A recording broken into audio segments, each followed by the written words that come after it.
Graça e paz, irmãos. Amém. Prazer estar com vocês mais uma vez, né? Eu e meu esposo, a gente não tem estado tão presente aqui até. Outro dia eu conversei com o pastor Aguinaldo, peço perdão aos irmãos, mas a gente agora luta contra o tempo, né? Por causa da idade.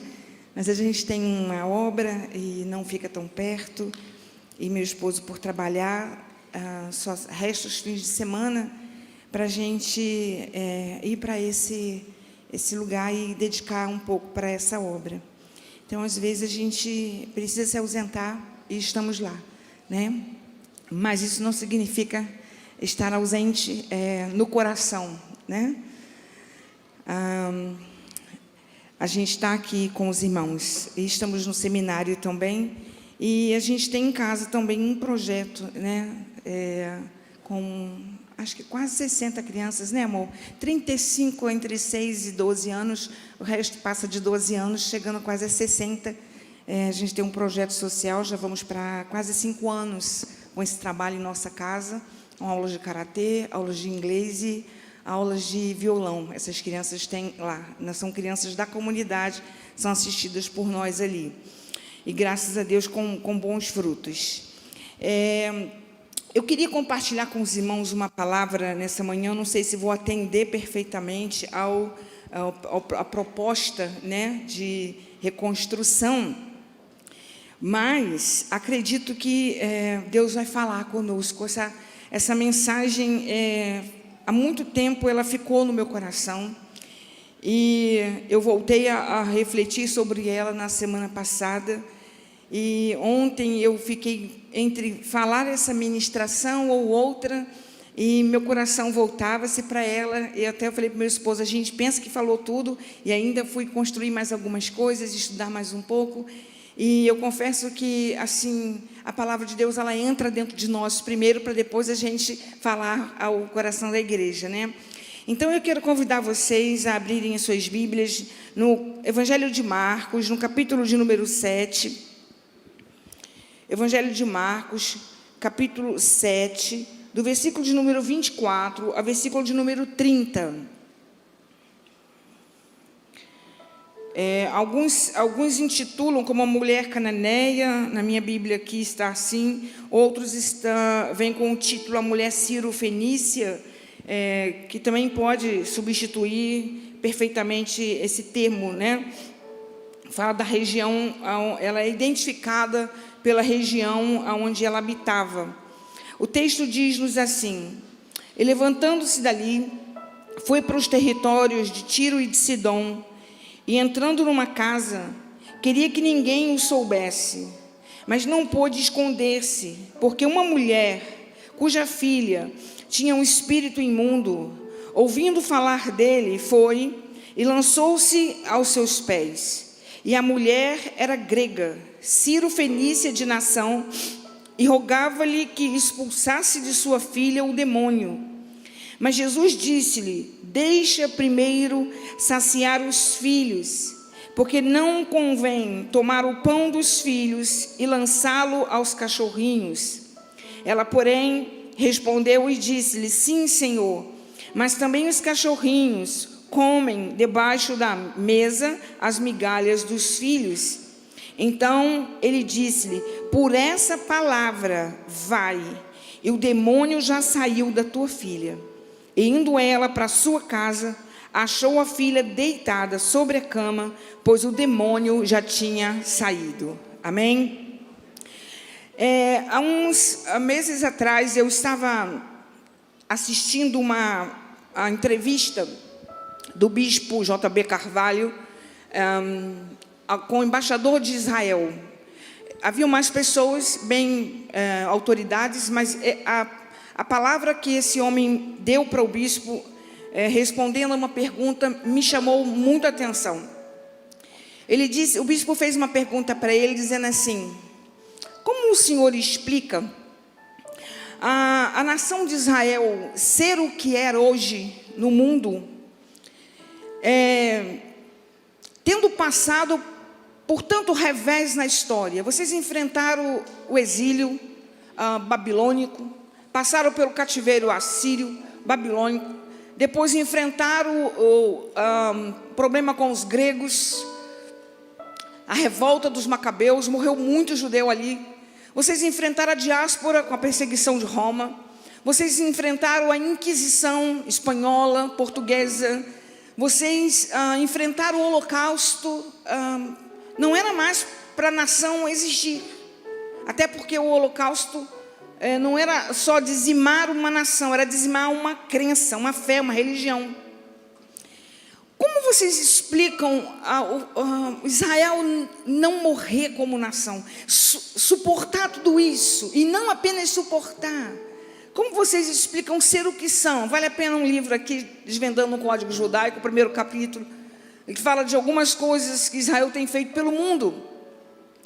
Então, aquele homem disse, a resposta dele foi fantástica. Ele disse assim, a criança em Israel, ela quando é instruída, a educação em Israel recebe muito valor. Ele disse assim, a criança é educada de modo a desenvolver uma mentalidade de superação. Então, quando uma criança é colocada diante de um obstáculo, se espera dela que não aceite ficar sem vencer o obstáculo, ela não aceita um não. Então, se ela não pode passar por baixo, se ela não pode abrir a porta, ela tem que pensar numa forma de ultrapassar. É essa a educação que ela recebe. Então, o que ele está dizendo? Ele está dizendo que a mentalidade judaica é uma mentalidade de superação. É uma mentalidade, é aquilo que hoje os neuropedagogos chamam de ressignificar. De encontrar um sentido naquele sofrimento que acontece. É de pegar a dor, é de pegar o trauma, é de pegar o luto e transformá-lo em triunfo. Foi o que José fez, quando ele disse para os seus irmãos, vocês me venderam para cá, mas Deus me enviou. Ou seja, vocês me queriam aqui pelo mal. Deus aproveitou que vocês me queriam longe para trazer-me para um treinamento, para que eu pudesse liderar vocês mesmos. É a grande ironia do céu. Mas José pegou o problema, a ida dele para o Egito, que foi uma maldade dos seus irmãos, e deu um novo significado para aquela história. Ele disse, não, eu não estou aqui porque vocês me venderam, eu estou aqui porque Deus me trouxe para livrar vocês por um grande livramento. Então vocês foram apenas o canal, o processo, mas a causa final está em Deus. Amém? Essa mentalidade é uma mentalidade bíblica. Essa é a mentalidade bíblica. Sabe, se a gente olhar a história, Isaac nunca aceitou, nunca se conformou que Rebeca não gerasse. Ele orou 20 anos, porque ele era inconformado com um problema. Foi porque Davi tinha esse tipo de mentalidade que Golias saiu da arena. Porque se Davi tivesse a mentalidade dos homens de Saul, aquela luta nunca tinha sido travada. Mas ele não aceitou o problema permanecer ali naquele território.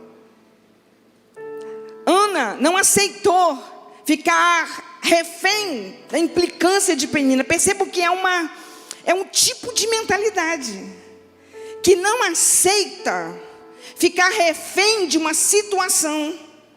E ela faz alguma coisa para que aquilo seja modificado. Essa é a mentalidade bíblica. E o interessante aqui, que essa mulher aqui não é judia, ela é grega. Essa informação é super importante para a gente compreender todo o processo a que ela é submetida, porque ela não era da comunidade da aliança, ela não foi educada com essas histórias, mas ela extraiu de Jesus, com a sua resposta, não apenas um elogio da mais alta patente, se eu poderia codificar esse adjetivo de Jesus. Eu encontrei apenas um homem, que também não era judeu, que é o centurião romano, que recebe de Jesus esse tipo de elogio. Não encontrei fé igual a essa. É interessante, nem em Israel. Essa mulher não é judia, mas Jesus disse, ó mulher, grande é a tua fé. Jesus não diz isso para todas as pessoas, para muitas pessoas. Mas essa mulher, ela não apenas arranca de Jesus esse elogio. E quando Jesus está elogiando a sua fé, vamos falar isso, Jesus está elogiando a sua maneira de pensar, a sua mentalidade. Fé tem tudo a ver com mentalidade.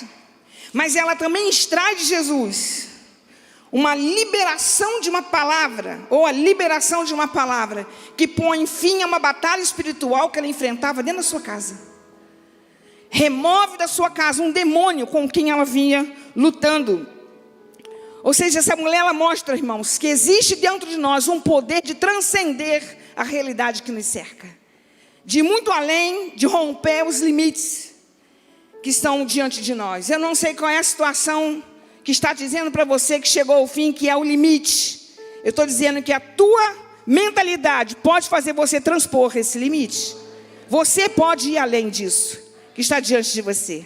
E ele está falando uma pessoa aqui que de cadeira, venceu um surto, venceu uma depressão, superou dívidas e muitas outras coisas. Então eu falo com confiança na Escritura e também posso colocar a minha vida como uma certa referência de superação. Não, nesse texto a gente está diante desse quadro que encerra esse princípio. Nós temos uma mulher que obtém vitória sobre um demônio, obtém vitória dentro da sua casa, que leva a paz para um ambiente caótico, que era a sua casa.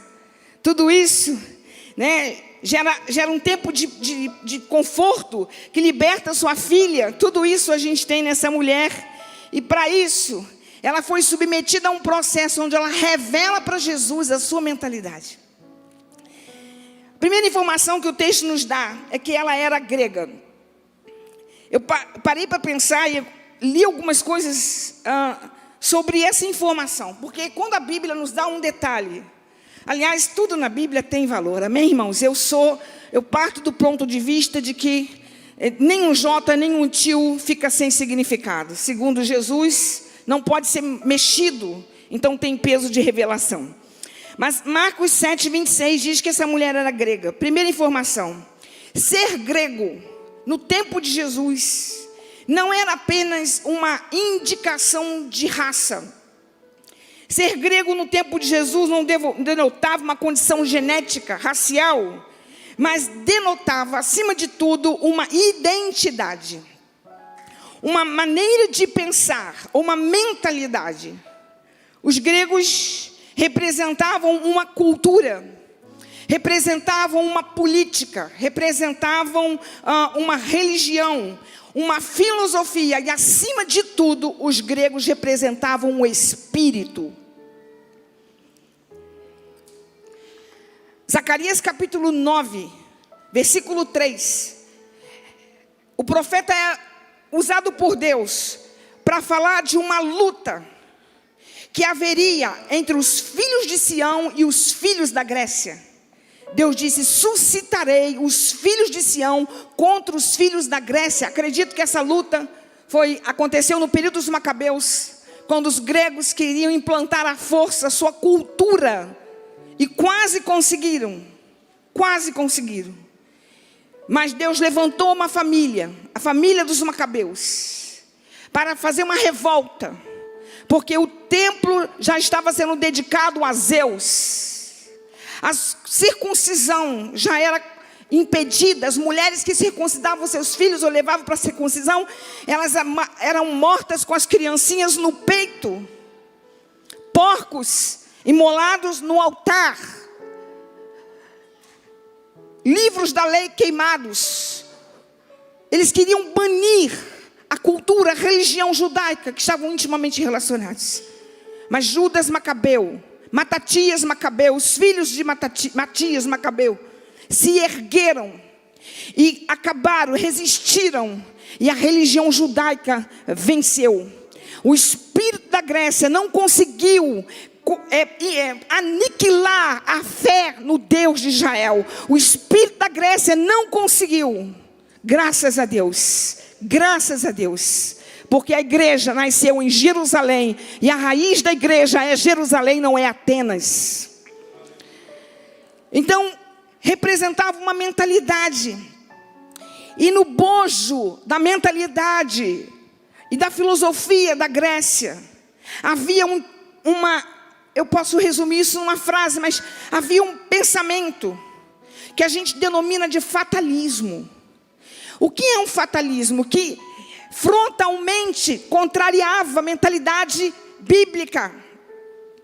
Fatalismo pode ser definido naquela frase que você já deve ter ouvido falar: o que tiver que ser, será. Essa frase quem já escutou? Uma moça gosta de um rapaz, se tiver que ser meu, vai ser. Se tiver que ser. Ou seja, independente de eu fazer qualquer coisa, aquilo já está escrito nas estrelas, vai acontecer. Isso é fatalismo. Isso remove da pessoa qualquer responsabilidade de fazer algo para mudar a circunstância. Isso é uma mentalidade de resignação, de conformismo.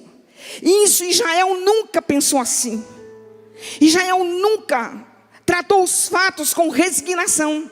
E o que me chama a atenção aqui é que essa mulher é criada dentro dessa cultura. E ela não desenvolve essa mentalidade. Ela é grega. E Jesus, com o seu silêncio, diz não para ela. Mas ela não vai embora. Ela é grega. E Jesus diz: eu não fui enviado senão as ovelhas perdidas da casa de Israel. Ela era para ter ido embora. Se ela tivesse essa mentalidade, ela não alcançava o seu milagre. Mas ela não desenvolveu isso. Por quê? Ela desenvolveu uma mente que enxergava além daquilo que estava diante dela, uma mentalidade que enxerga outras possibilidades, que não está trancada dentro de um modo de pensar.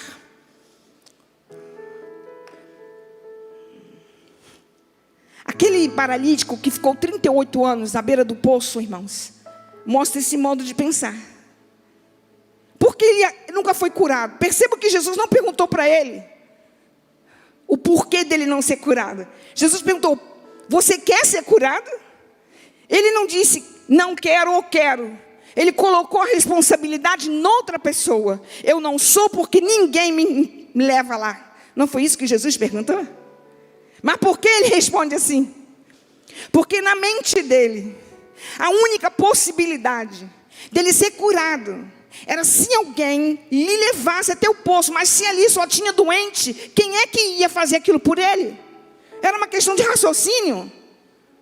Então ele ficou 38 anos e ia morrer ali se Jesus não intervém. Porque 38 viraria 39, 40, ele ia ficar ali. Mas porque a mente estava fechada numa única possibilidade. Esse tipo de mentalidade não é o que essa mulher traz aqui. Ela não desiste, mesmo diante de um não, diante de uma dificuldade. Ela não considera que tudo estivesse acabado, porque ela recebeu um aparente não de Jesus. Eu vou explicar. Ela enxerga além. Essa era a mentalidade daquela mulher. E essa mentalidade Jesus chama de grande fé. Jesus disse: grande é a tua fé. Aleluia. Jesus diz mais: por causa dessa tua palavra, vai, a tua filha já está curada, o demônio já saiu. Eu falei para o meu esposo hoje: amor, a resposta que a gente dá para Deus, é nessa resposta que está o nosso milagre. Meu Deus, seu milagre está naquilo que você fala. Jesus disse: por causa do que você falou, por essa palavra.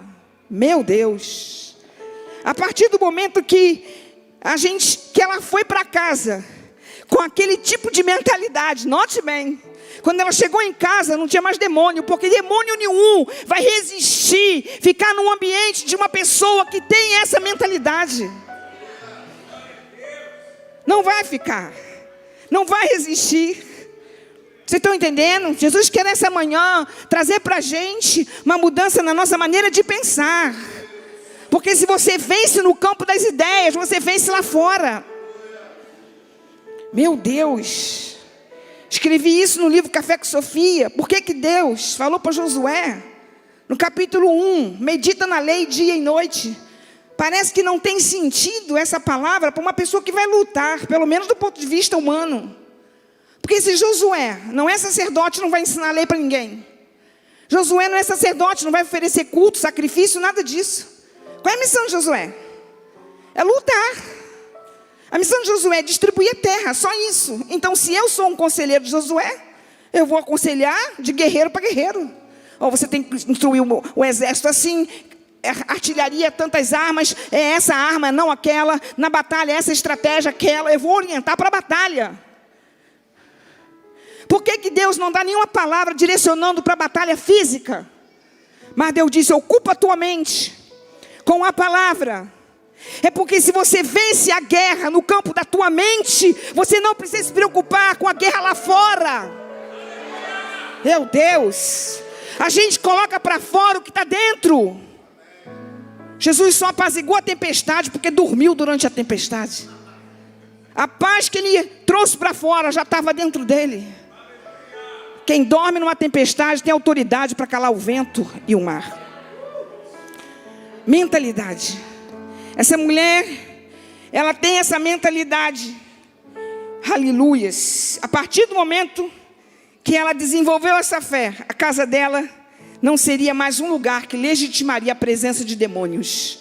Às vezes, demônios são legitimados pelo que a gente fala, pelo que a gente pensa, e ficam no ambiente que a gente está. Por isso vale a pena que a gente se debruce sobre esse texto e a gente pense sobre a palavra que essa mulher fala.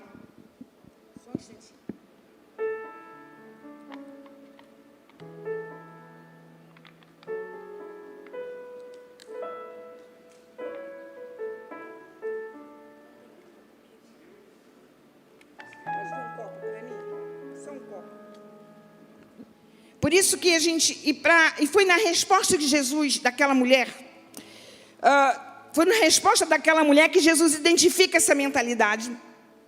E para a gente entender a resposta dessa mulher, irmãos, a gente tem que entender o que Jesus falou para ela. E aqui que talvez eu não quero chocar ninguém, nem quero apresentar nenhuma controvérsia, mas eu, Paulina, eu tenho muita dificuldade, eu já ouvi alguns pregadores falar que Jesus chamou aquela mulher de cadela, inclusive nesse altar. Mas eu, Paulina, eu tenho muita dificuldade, confesso, de aceitar esse tipo de interpretação para essa fala de Jesus. Explico por quê. Primeiro porque não é próprio de Jesus, e você vai pegar todos os evangelhos e vai ver isso, abrir a sua boca com termos pejorativos.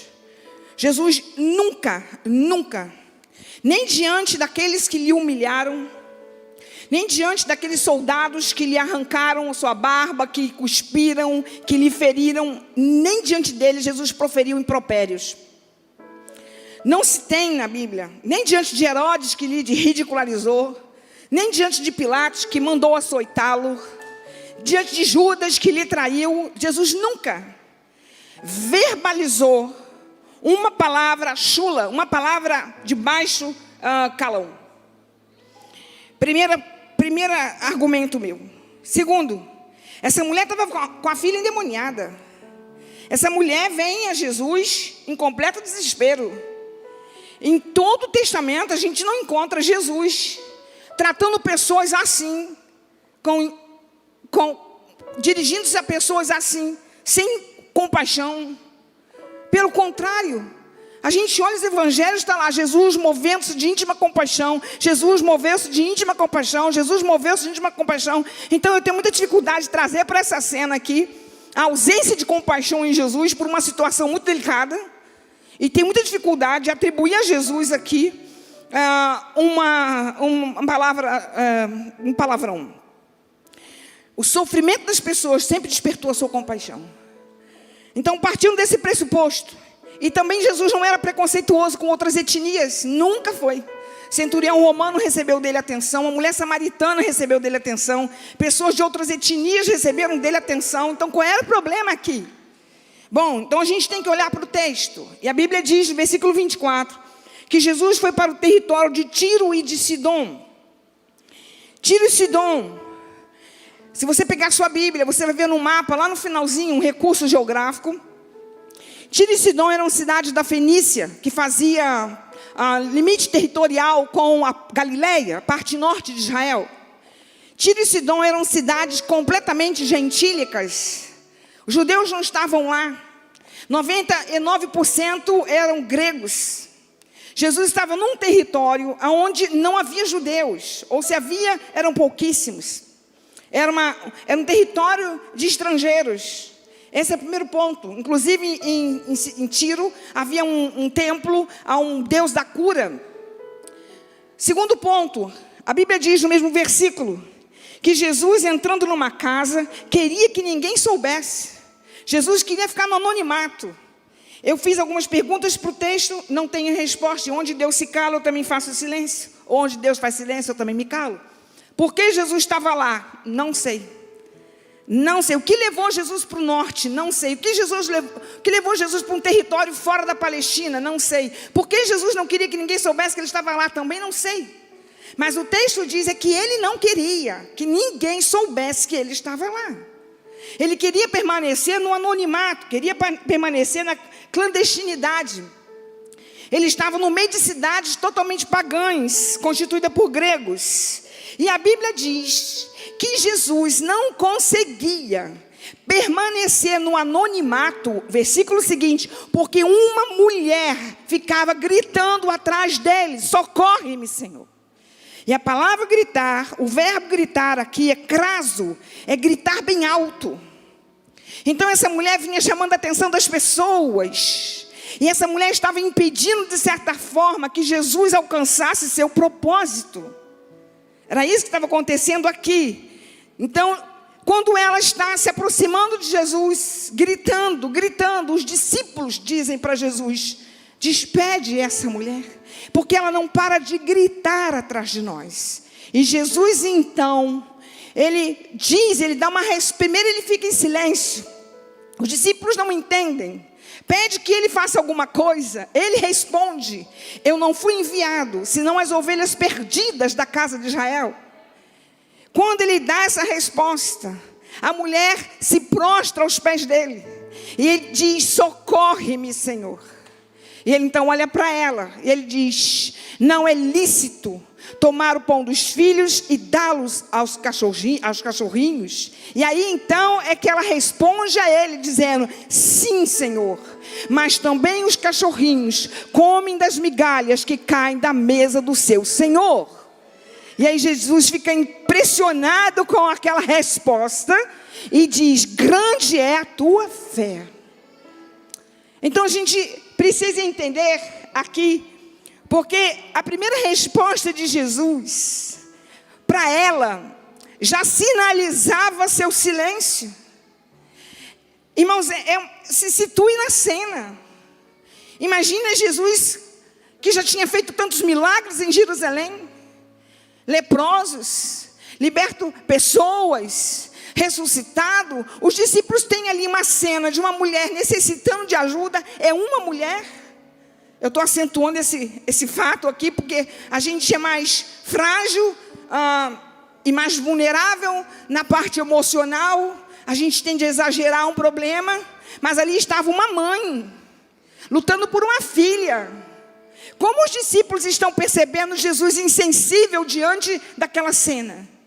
Como explicar essa insensibilidade? Jesus está sendo arguido pelos seus discípulos. Senhor, faz alguma coisa. E Jesus então diz, eu não fui enviado, senão as ovelhas perdidas da casa de Israel. Por que Jesus diz isso para ela? Porque ela chamou Jesus, está lá em Mateus capítulo 15, de filho de Davi. Quando ela disse isso, Jesus identifica nela, ela sabe quem eu sou, ela conhece minha identidade messiânica. Então Jesus, em outras palavras, eu posso parafrasear aqui, porque no mesmo texto de Ezequiel 34, que anuncia o Messias, também esse texto anuncia a missão do Messias de buscar as ovelhas perdidas de Israel. Então Jesus está dizendo, se você sabe quem eu sou, se você me reconhece como Messias, você também deveria saber que meu foco aqui são as ovelhas perdidas da casa de Israel. Jesus dá essa resposta para ela, porque ela conhecia a sua identidade. E então quando ela quando ele fala isso, o que ela faz?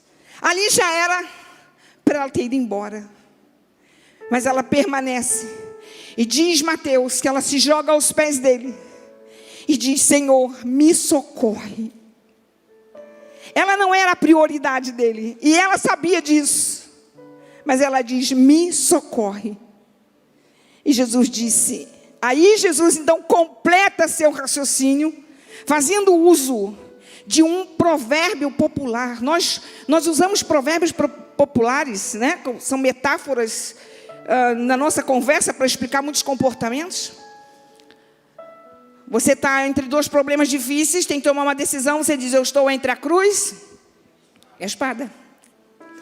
Você tem pouco recurso, tem muita gente para comer no lugar, você tem que distribuir, você pega o seu prato e diz assim: farinha pouca, meu pirão primeiro. Não é assim? Quem não tem cão, casca um gato. E por aí vai. Tantas outras metáforas populares que usamos para falar do nosso comportamento, para explicar uma situação. O que a gente tem aqui? Jesus disse assim, quando ela diz: me socorre, já sabendo que ele foi enviado para as ovelhas perdidas de Israel, e ela não estava nesse público, ela não fazia parte da sua missão, não naquele momento. Ela diz assim: sim, Senhor. Jesus diz: não é bom tomar o pão dos filhos e dá-lo aos cachorrinhos. O que ele está querendo dizer aqui? Irmãos, a palavra cachorro no grego é kuon. Quando você fala de cachorro de rua, Lázaro, por exemplo, os cães vinham lamber as chagas de Lázaro, cães kuon. Mas aqui Jesus não usa kuon. Jesus usa a palavra kumarion, que eram os cachorros de estimação, cachorros de casa. Quem aqui tem cachorros de dentro de casa? Muito bem, então você compreende a linguagem de Jesus. Jesus disse assim: não é bom pegar o pão dos filhos e dar para os cachorrinhos. Ou em outras palavras, o céu tem uma ordem para distribuir os seus recursos. No tempo presente, esses recursos do céu pertencem aos judeus.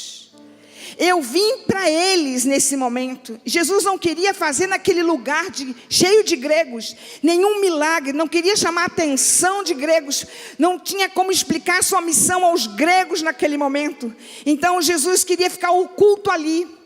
E Jesus fala, o céu tem uma ordem na distribuição dos seus recursos, e nessa ordem, você não é prioridade.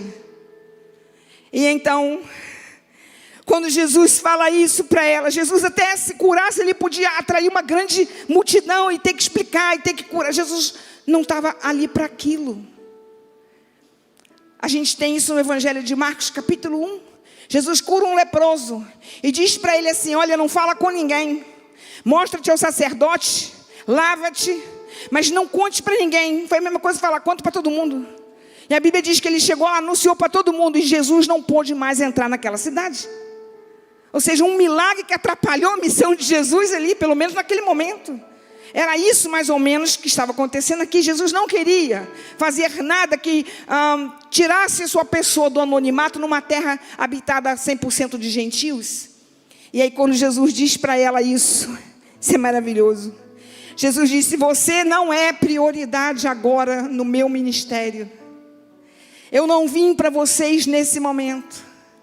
Ela diz: sim, Senhor, mas os cachorrinhos comem da mesa, das migalhas que caem da mesa dos seus senhores. Meu Deus, ela está dizendo: sim, Senhor, eu vou ficar aqui e vou esperar, tal como um cachorrinho aguarda chegar a vez dele de poder comer. Jesus, quando olha para aquela resposta, Jesus disse: olha, mulher, quão grande é a tua fé. Que maneira de pensar gloriosa. Por causa dessa maneira de pensar que você possui, pode ir para casa, porque o demônio da tua filha já foi embora. Irmãos, guarde o que eu vou dizer agora. Demônios não resistem a determinadas mentalidades. Às vezes é teu modo de pensar que legitima a presença de um demônio atuando na tua casa. É um modo de pensar. Aquela mulher desenvolver uma mentalidade ali, que nenhum demônio mais, quando ela chegasse em casa, suportaria a sua presença.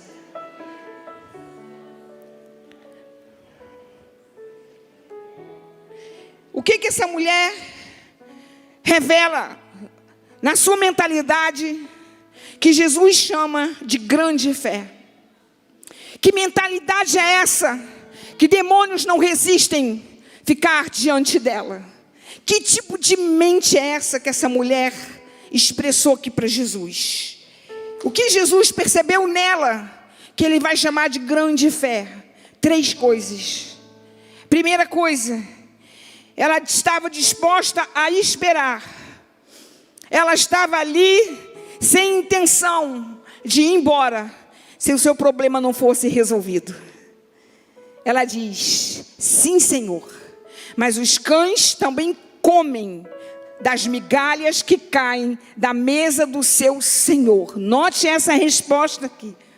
Porque, irmãos, aquela mulher enfrentou alguns obstáculos que talvez eu, Paulina, conhecendo a minha impaciência, não passaria do primeiro.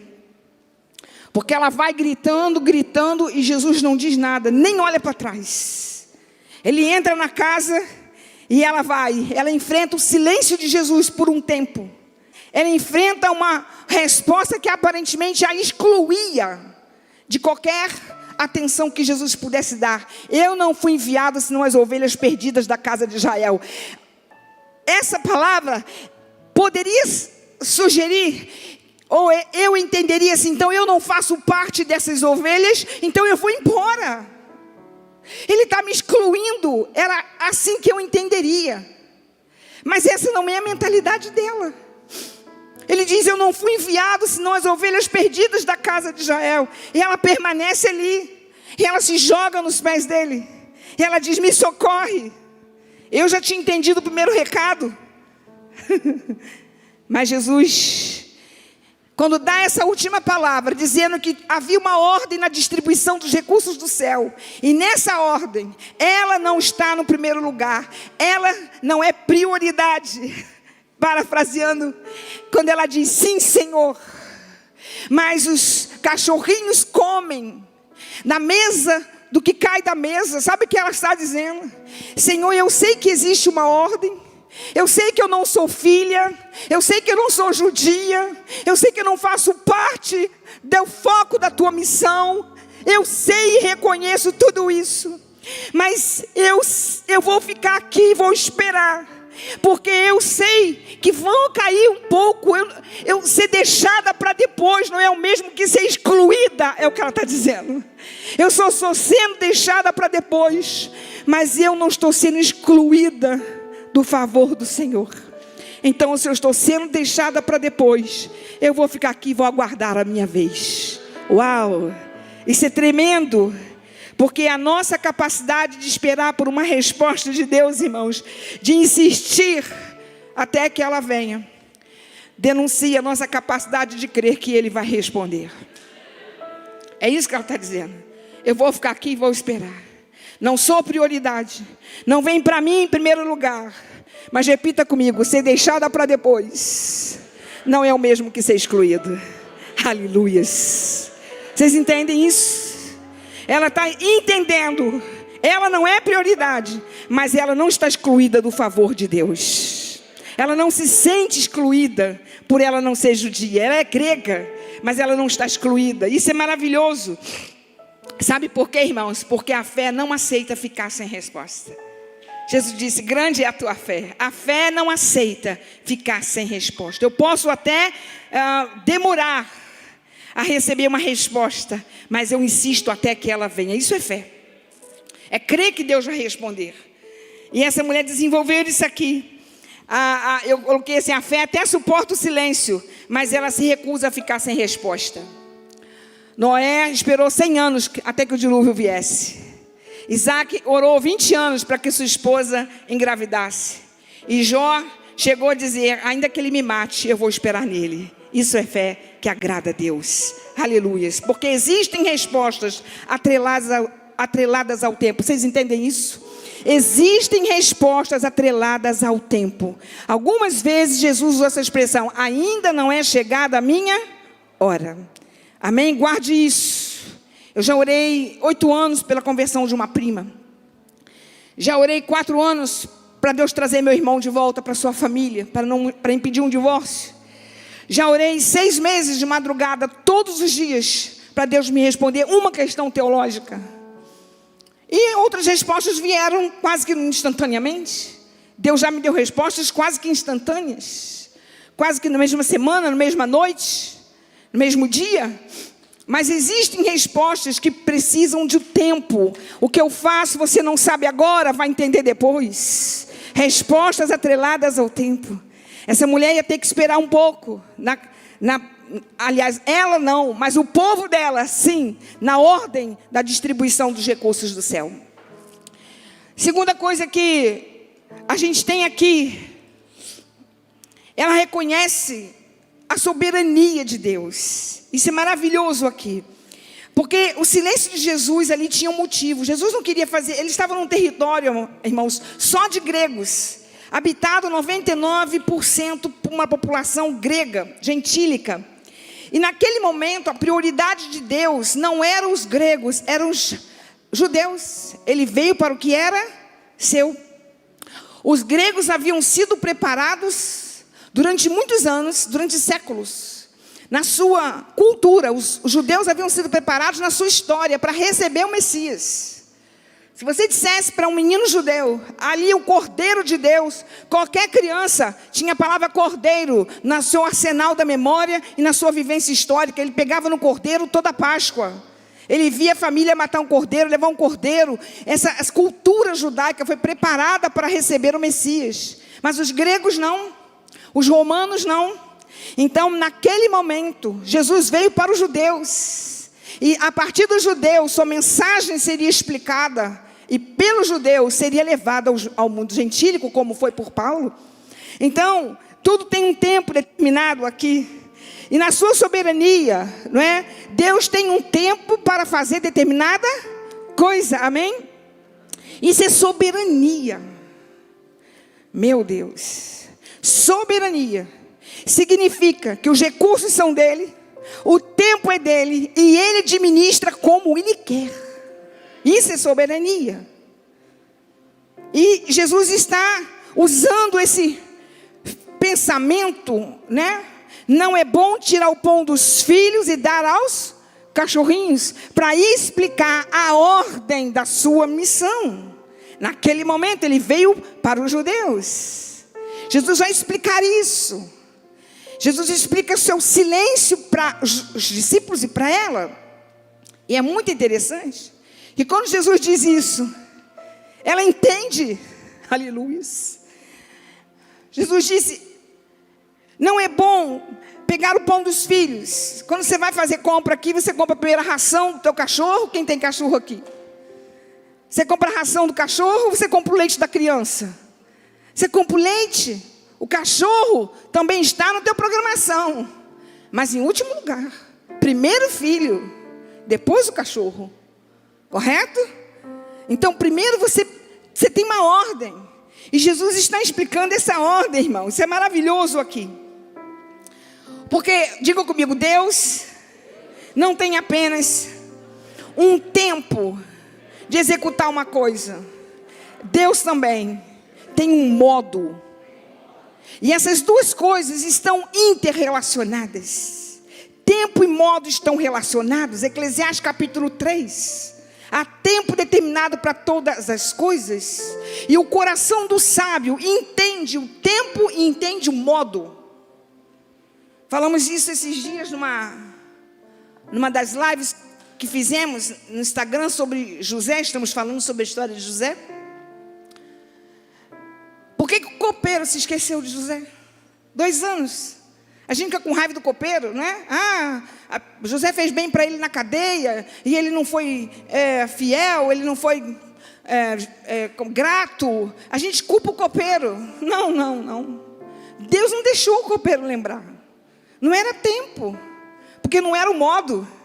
Tempo e modo estão atrelados, irmãos. Porque se o copeiro lembra de José assim que ele saiu da cadeia, e era natural que lembrasse, como que você é ajudado num momento difícil e esquece da pessoa que te ajudou? Como? O copeiro, Deus não deixou, porque se ele apresenta José para Faraó, naquele momento ele dizia, olha, lá na cadeia tem um homem judeu, precisa da sua ajuda, precisa de você, Faraó, precisa da sua intervenção. Deus não queria que José fosse lembrado por ser um necessitado. 2 anos se passam, e agora não é José mais que precisa de Faraó, agora é Faraó quem precisa de José, muda a situação. Entende? Levanta a sua mão. Deus não quer que você seja conhecido por suas necessidades. Deus quer que você seja conhecido pela sua capacidade. José foi tirado da cadeia, não para Faraó solucionar o problema dele, para ele solucionar o problema de Faraó. Amém? É assim que Deus quer que você seja lembrado.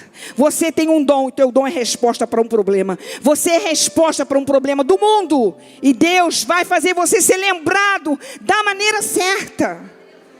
Não é, o tempo está atrelado ao modo, irmãos.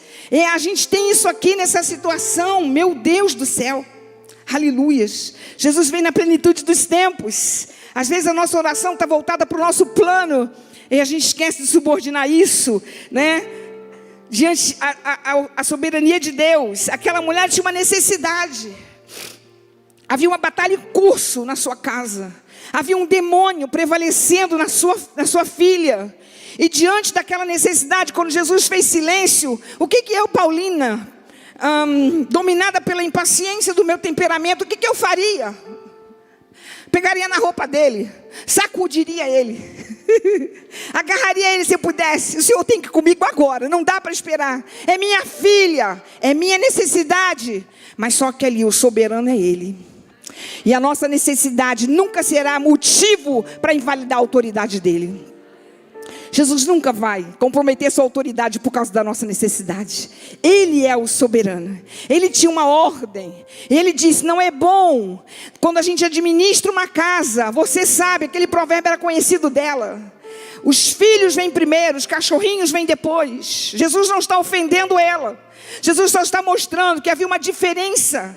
Os judeus estavam na ordem da prioridade dos recursos do céu para aquele momento. A missão aos gregos viria depois. Eles estavam num território dominado por gregos. E não queria chamar a atenção de gregos. Mas Jesus disse, não é o momento de eu atender aos gregos. Você está num povo, eu não fui enviado ao seu povo. Jesus está explicando o seu silêncio, explicando a sua aparente indiferença.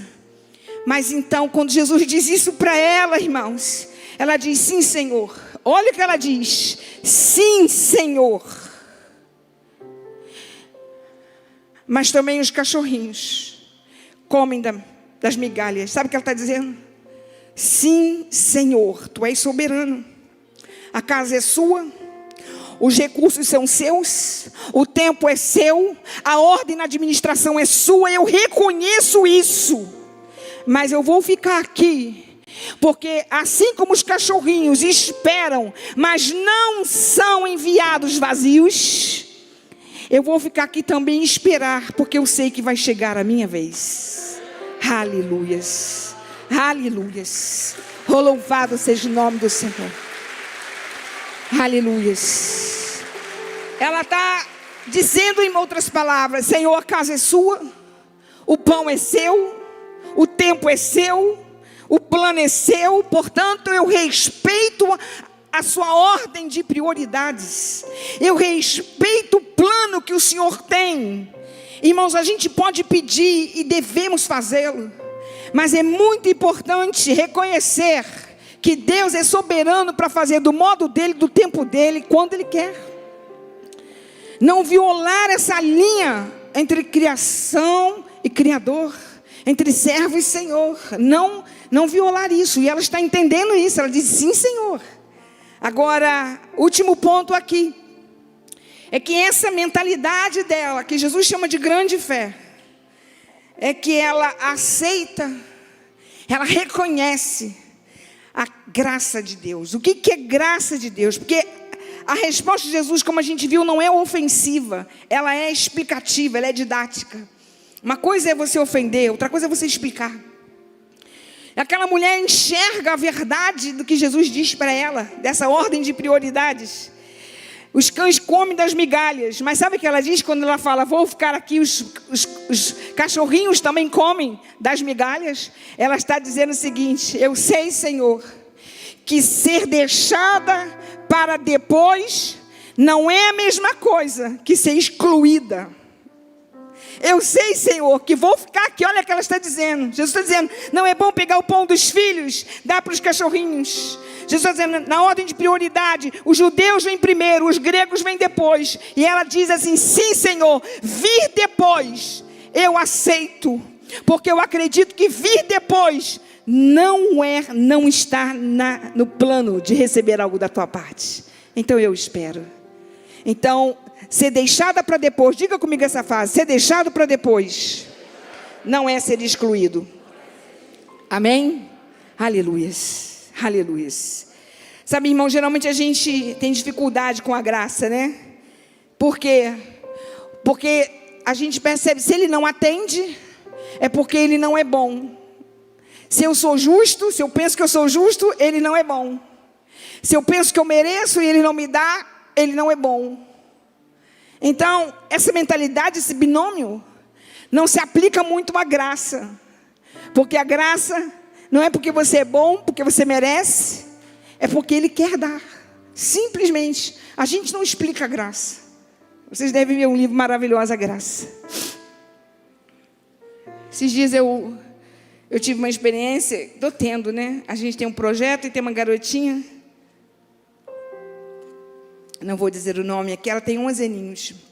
Desde quando ela entrou no projeto, eu falei com meu esposo, ela me chama a atenção. Porque ela vai sempre com a mesma blusinha. Sempre, uma blusinha cor-de-rosa. Quarta, sexta, ela vai sempre com a mesma blusinha. Sempre. E um dia eu fui pregar numa igreja, ela estava lá, a mesma blusinha. E aquilo, cheguei em casa e falei para ele, amor, ela não deve ter outra. Se tem, ela tem poucas. Então, eu preparei umas roupinhas para ela e fui levar à casa dela. E ela não é muito assim apegada a gente, mas eu fui lá, uma pobreza extrema, e quando ela abriu a bolsinha, que ela viu as roupinhas, aquilo foi tão espontâneo, ela me deu um abraço, e eu fui para casa com aquela sensação dos bracinhos dela em volta de mim. Eu queria preservar o abraço. Ela não tem nada para me dar. Ela não tem nada para me oferecer. Ela não tem nada que possa fazer por mim. E eu fiquei pensando, por que o abraço dela me fez tão bem? Por que eu gosto dela? Eu não posso explicar. Porque eu penso nela o tempo todo. Porque eu quero ajudar. Não tem como explicar. Graça é isso. Você não merece. Você não pode explicar. Você simplesmente tem que aceitar aquilo que Deus quer fazer por você. Essa mulher enxerga a graça de Deus quando ela diz, os cachorrinhos comem da mesa.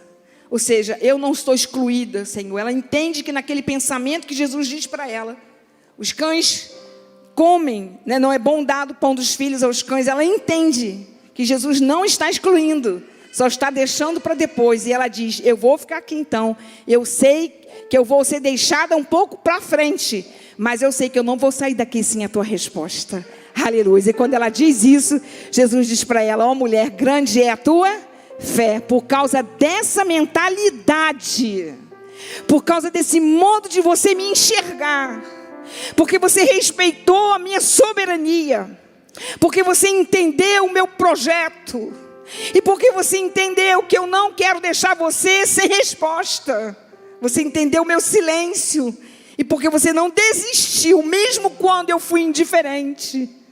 Vai, mulher, nenhum demônio vai resistir mais ficar na tua presença. Pode ir para casa, aquele demônio já saiu da tua filha. Aleluia. Diga comigo, nenhum demônio resiste a uma mentalidade de fé em Deus. Amém? É a tua fé que faz você ir além. Aquela mulher, ela passou por um processo ali na conversa com Jesus. E ela foi, eu diria que ela enfrentou o silêncio, a aparente indiferença de Jesus, mas uma aparente exclusão de Jesus, mas era só um processo. Diga comigo, é só um processo. Vou liberar essa palavra para você nessa manhã. A aparente indiferença de Deus ao teu problema. O aparente silêncio de Deus para a sua situação. é só um processo. Você está sendo submetido a um processo. Você está entendendo aqui? Não significa que Ele não está te ouvindo e que você vai ficar sem resposta. Só espera mais um pouquinho. Diga comigo, porque o agir de Deus não tem apenas um tempo. O agir de Deus também tem um modo. Amém? Esses dias eu falei isso na live, falei até aqui para o pastor Arnaldo. Acho que foi, não sei se foi para o pastor Arnaldo ou Júnior, já não sei agora. Acho que foi para o pastor Arnaldo. Por que você acha que aquele copeiro esqueceu de José? Ninguém esquece de uma pessoa, irmãos, que ajuda ela numa dificuldade. É muito difícil. Ainda mais numa cadeia. Confesso. Você está preso, você tem poucas pessoas lá, longe da família. Alguém vai te ajudar e por aquela ajuda você sai da cadeia. Logo a seguir você esquece. Mas Deus botou a mão dele na cabeça daquele copeiro, para o copeiro não lembrar mesmo. Foi Deus.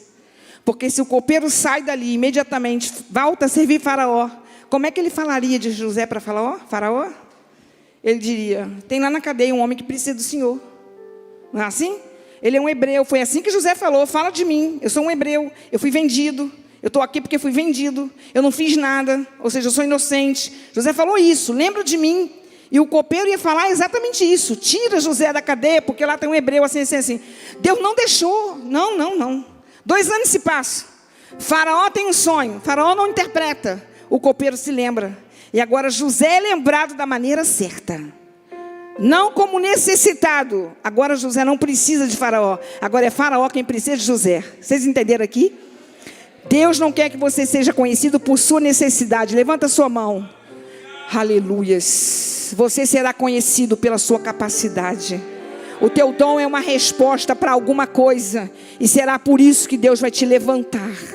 Então, se alguém esqueceu de você, é porque Deus não queria que lembrasse mesmo, para Deus honrar teu nome da maneira certa. Aleluias. Amém? Você recebe isso?